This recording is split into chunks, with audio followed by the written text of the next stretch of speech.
আমি আছি শ্রী শ্রী পঞ্চনন মন্দির এবং মহাশ্মশান। এটা হলো শিব ঠাকুরের মন্দির। ষোলগাতিয়া বাজার, ডুমুরিয়া, খুলনা এটি অবস্থিত। এটি খুব জাগ্রত শিব ঠাকুরের মন্দির, খুব পুরাতন এই মন্দিরটি। এখানে এই মন্দিরে জাগ্রত অবস্থায় মানুষ পূজা পার্বণ করে থাকে। বিভিন্ন মানুষ বিভিন্ন মানত করে থাকে এখানে। যার যেরকমের সমস্যা সে সেই রকম সমস্যা অনুযায়ী মানত করে। যখন তাদের মনোবাসনা পূর্ণ হয় তখন তারা এই মানতগুলো এখানে দিয়ে আসে। অর্থাৎ যদি কারো সন্তানের প্রয়োজন হয় এখানে এসে মানত করে, কারো সন্তান যদি অসুস্থ থাকে তার জন্য মানত করে। অর্থাৎ বিভিন্ন পর্যায়ে বিভিন্ন কারণে অকারণে মানুষ এই মন্দিরে আসে এবং তাদের মনোবাসনা পূর্ণ করার জন্য পূজা করে থাকে। এটি একটি জাগ্রত মন্দির, শিব ঠাকুরের মন্দির। এটা খুবই নামকরা একটি মন্দির। আপনাদের যারা এখানে বিভিন্ন মানত দেওয়ার ইচ্ছা থাকে অথবা যদি আপনাদের কারো এই মন্দিরটি পরিদর্শন করার ইচ্ছা থাকে তাহলে আপনারা এই মন্দিরে আসতে পারেন। এটি হলো পঞ্চনন মন্দির। এটি হলো ষোলগাতিয়া বাজার, ডুমুরিয়ায় অবস্থিত। ডুমুরিয়া অবস্থিত। খুবই সুন্দর একটি মন্দির এবং অনেক বড় জায়গা বিশিষ্ট এই মন্দিরটি। অনেক লোকের সমাগম হয়। এটি হলো ফ্রন্ট সাইডের মন্দির, অর্থাৎ মন্দিরের সম্মুখ ভাগ। আপনারা দেখছেন মন্দিরের সম্মুখ ভাগ। আমি যাচ্ছি মন্দিরের পিছনের দিকে। মন্দিরের পিছনের দিকে দেখাবো। বেশ সাজালো গোছালো সুন্দর পরিপাটি একটি মন্দির।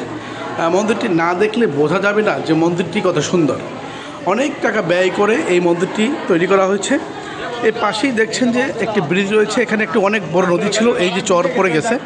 এখানে অনেক বড় নদী ছিল, এই নদীটি অনেক স্রোত ছিল। আমি 10 বছর আগেও এখানে এসেছি। এখানে অনেক স্রোত ছিল এই নদীতে, কিন্তু সেই নদীটি এখন নেই, মরে গেছে, একদম ছোট হয়ে গেছে, চর জেগে গেছে। তো আমি শিব ঠাকুরের মন্দিরে এই ভিতরটা এরকম পরিষ্কার পরিচ্ছন্ন, পুরোটা টাইলসে আচ্ছন্ন। আপনারা দেখছেন যে এখানে একটি দাহ, আপনারা দেখছেন যে এখানে একটি লাশ দাহ করা হচ্ছে। সনাতন ধর্ম অবলম্বনকারী একজন ব্যক্তি মারা গেছেন, অর্থাৎ জয়দেব বাবুর মা। ষোলগাতিয়ে তার বাড়ি, তার মা মারা গিয়েছেন। তার মারা যাওয়ার কারণে তার দাহ করা হচ্ছে। আপনারা সেই দাহটি দেখছেন, আমি একটু দেখাবার চেষ্টা করছি। ওই যে দাহ করা হচ্ছে, ওই যে দাহ করা হচ্ছে আপনারা দেখতে পাচ্ছেন। তো এখানে যেহেতু শ্মশান, এটা মহাশ্মশান, তো এখানে বিভিন্ন সনাতন ধর্মীয় মানুষ যখন মারা যায় তখন তাদের লাশ এখানে পোড়ানো হয় অথবা দাহ করা হয় এবং পাশেই নদী, সেই নদীতে এটাকে বিসর্জন দেওয়া হয়। তো শিব মন্দিরটি দেখছেন আপনারা, পঞ্চনন শিব মন্দির। এটার আমি চারপাশ দেখাচ্ছি। ঠিক এটা হলো ডান পাশে, এই যে ডান পাশ, এটা হলো মূল মন্দির। ইনি হলো গৌতম বাবু, ইনি আসছেন এই মন্দিরটি দেখার জন্য। এখানে একজন মুরব্বী কাকাকে দেখছেন, উনিও দেখতে আসছেন। তো এটি হলো মূল মন্দিরটি আর এটার চারদিকে হলো বারান্দায় ঘেরা। অর্থাৎ এই শিব ঠাকুরকে চারদিক থেকে প্রদক্ষিণ করার জন্য এই ব্যবস্থাটা করা হয়েছে। অর্থাৎ এই মন্দিরটি আপনি চারদিক থেকে প্রদক্ষিণ করতে পারবেন এবং শিব ঠাকুরের নাম জপ করতে পারবেন।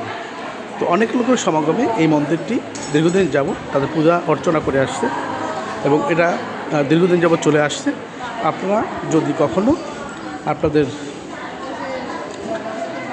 যদি পূজা অর্চনা করতে হয় আপনারা অবশ্যই আসবেন এবং এখানে এসে মানত করে যেতে পারেন আপনাদের সমস্যার সমাধান করার জন্য। তাহলে পঞ্চনন মন্দির, এই শিব ঠাকুর অবশ্যই আপনার মনোবাসনা পূর্ণ করবেন। এটা বিশ্বাসের জায়গা, ভরসার জায়গা। সুতরাং আপনি বিশ্বাস করতে পারেন, ভরসা করতে পারেন। ভালো থাকবেন, দেখা হবে। পঞ্চনন মন্দির আপনারা চলে আসবেন। এটা ষোলগাতিয়া, ডুমুরিয়া, খুলনাতে অবস্থিত।